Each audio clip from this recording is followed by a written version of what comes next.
All 67 counties got funding, but as our Samantha-Jo uncovered in her investigation, many local supervisors of elections were forced to forfeit thousands of dollars. She is joining us live now at 5:03 with those details. Samantha, what happened? Well, Veronica, local supervisors of elections tell me that strict guidelines and tight deadlines prevented them from spending more than $1 million in election security funds. Election security. Florida now ground zero in preventing election hacking and Russian interference. This is the backbone of our democracy. The Mueller report revealing Russia successfully hacked election systems in 2 Florida counties in 2016. The bad guys have to be right one time. We have to be right every time. And the feds are trying to get it right, dishing out $380 million in election security grants. But a red flag after digging. We're learning many states and nearly all Florida counties are not spending the cash, leaving millions on the table. That was disappointing and frustrating. Pasco County Supervisor of Elections Brian Corley is one of 58 supervisors in Florida, forced to return a combined $1.4 million to the state's federal trust fund. And public records reveal the majority of Florida's 67 counties couldn't spend the cash fast enough. Over 25% of Volusia County's funds, $95,000, went back to the state. Jefferson County returning 38%, more than $22,000, $71,000 from Martin County, 47% of their share, but the most by far, more than $138,000, intended to be spent by Manatee County went back into the state's coffers. That's 53% of the federal funds provided to them. Just 9 counties completely spent all of their available cash. It's not a matter of, well, we returned it, therefore it's not needed. Pasco County returned nearly $80,000, but Corley says that wasn't his choice. We returned it because of an arbitrary rule set forth by an administration and a Secretary of State. And he's not alone. Election officials in more than half of the 67 counties told us the same thing. It really, truly was a challenge for a lot of counties to spend the money. The challenge is Florida supervisors had just weeks to tell the state in writing how they plan to spend the cash. We had until, I believe it was mid-July.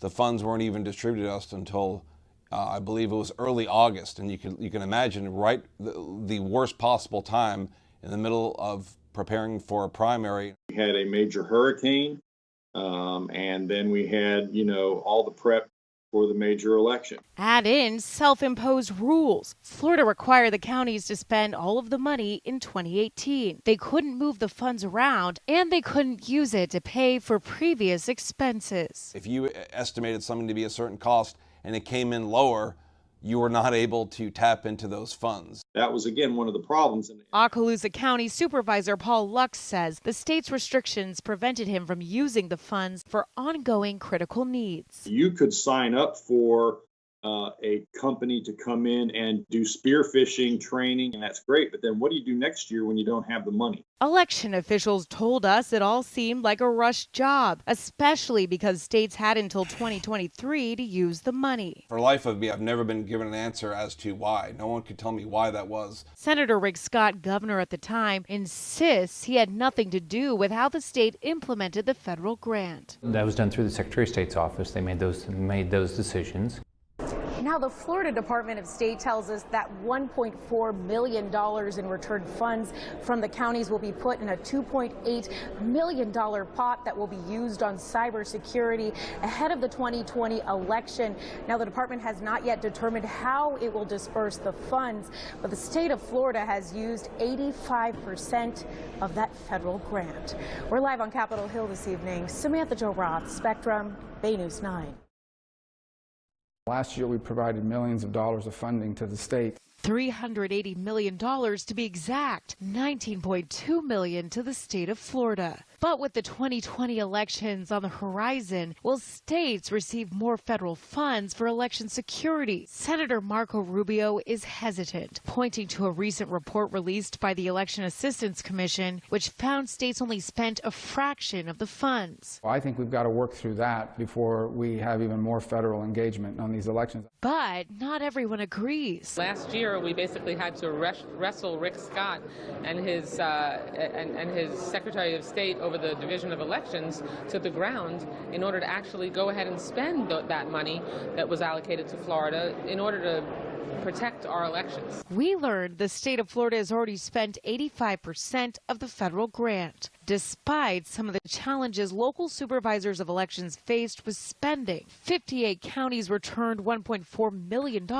of the $14.5 originally dispersed. I'm very comfortable saying for myself and my colleagues that we could use what's remaining, what we had to return, and probably some more, to be honest with you. And election officials across the state appear to have the same view.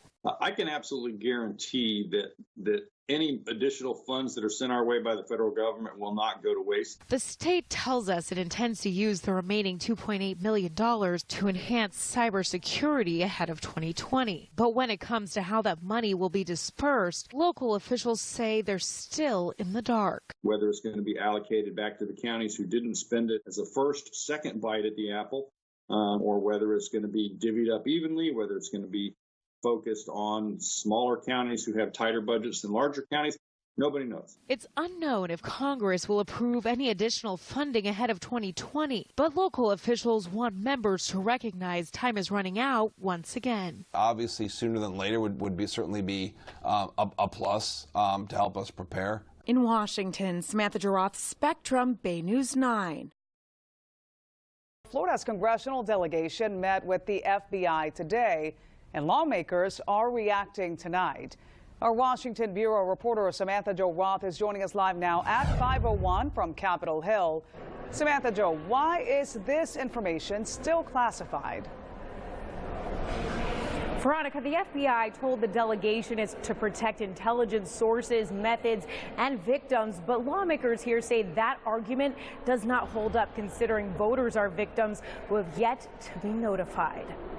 I don't know who the hell they think they are to not share that information with us. Aggravated after a classified briefing, Florida lawmakers are urging the feds to release more information about the two counties hacked by Russia in 2016. We think that the voters and Floridians deserve to know. The FBI revealing Russians attempted to infiltrate local election systems in all 50 states and did send multiple warnings to state officials, a reversal from previous speculation that the counties were unaware. There were some people who were notified, but clearly what the lesson learned from the communications that occurred after the 2016 election was that much needed to be improved. The delegation was told the breach did not change vote tallies or the outcome of the election. But still, they want more clarity. We have a lot of questions across our delegation on how the FBI came to that determination. But questions remain as to whether the voter rolls were compromised. They found no evidence of that, but they couldn't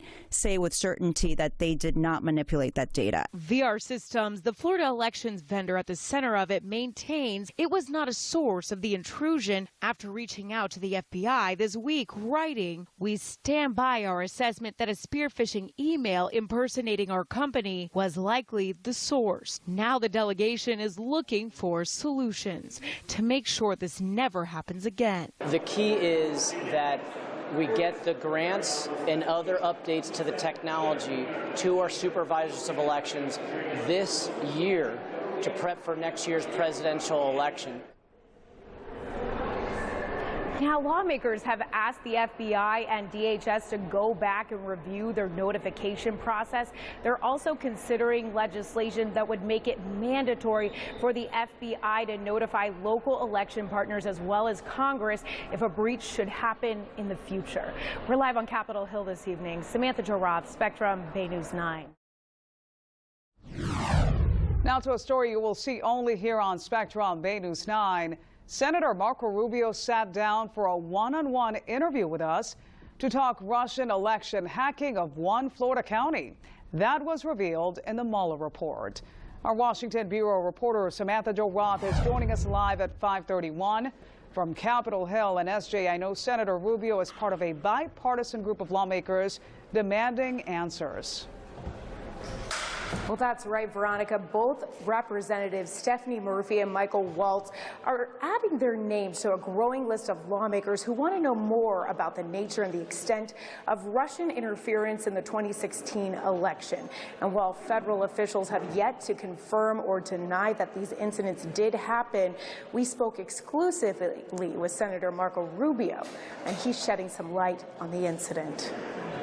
Russian hackers were in a position to change voter databases, not the outcome of the election, but mess around with voter databases. This has been a reality Senator Marco Rubio, a key member of the Intelligence Committee, has been warning of indirectly for more than a year. But he's been constrained with how much information he can share. It's a problem because the federal government has information, not specific to Florida. Let me just stay away from that and just say in general, and is unable or unwilling to personally tell the individual counties that are affected what's happened to them for fear of losing access to that information, intelligence information in the future. The big problem, many state election officials don't have security clearances to receive that classified information, which may be why they were caught off guard after seeing the report.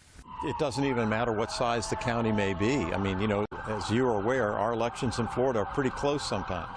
Florida lawmakers are now calling on the FBI and DOJ to hold a briefing for all 27 members of the delegation. It's very disturbing that admission came out, and I think we need to find out exactly where and how and why so we can try to prevent it again. Now, Senator Rubio is sending a message to election officials in the state ahead of the 2020 presidential election. If every county in Florida does and avails themselves of the resources that are available to them and follows the guidelines that have been provided to all of them, they're going to be okay.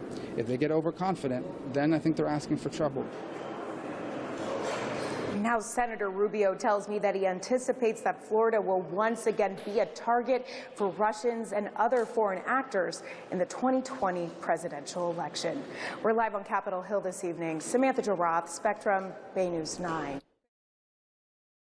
We want to talk about election security. Just last week, you probably heard this one, an 11-year-old boy hacking a replica Florida state election website. He was able to change voting results on the page in less than, wait for it, 10 minutes. And he did that during a hacker conference in Las Vegas. Joining us live right now from our nation's capital to talk about this are Samantha-Jo Roth. So, Samantha-Jo, how are officials responding there? Well, Veronica, when it comes to securing elections, it is mostly a state responsibility. The federal government doesn't have a lot of say in how it's done. Now, just 20 days ago, election supervisors in Florida received funds to beef up cybersecurity in the state.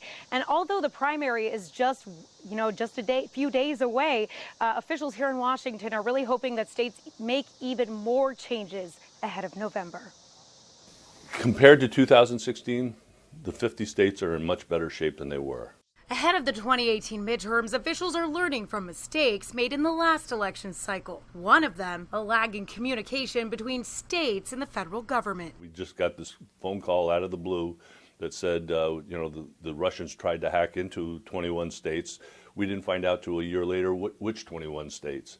And we've been working since then to develop a much better communication system. Jim Kondos, president of the National Association of Secretaries of State, would like to see Congress allocate more funds ahead of the midterms. Cybersecurity is like a race without a finish line. It's ongoing, it's never ending, and we have to be ready to evolve. Congress set aside $380 million for states to upgrade their voting systems. But some experts say election officials need more training to spend that money most effectively. Some of them have not use that money in what most experts would advise would be the most prudent way. I think it's a little bit of a mixed bag, which leaves many of us nervous as we head into November. Laura Rosenberger with the Alliance for Securing Democracy says more must be done. She thinks the Secure Elections Act, a bill pending in Congress, is a good place for lawmakers to start. It would provide some guidance to states on what are the kinds of standards they should be looking at on election cybersecurity. That legislation is bipartisan. Now, the Senate Rules Committee is expected to take up this bill this week, but some critics are sounding the alarm because this version would not require the states to conduct post-election audits on paper ballots. And we'll continue to keep you updated on this. For now, reporting live in Washington, Samantha-Jo, Spectrum, Bay News 9.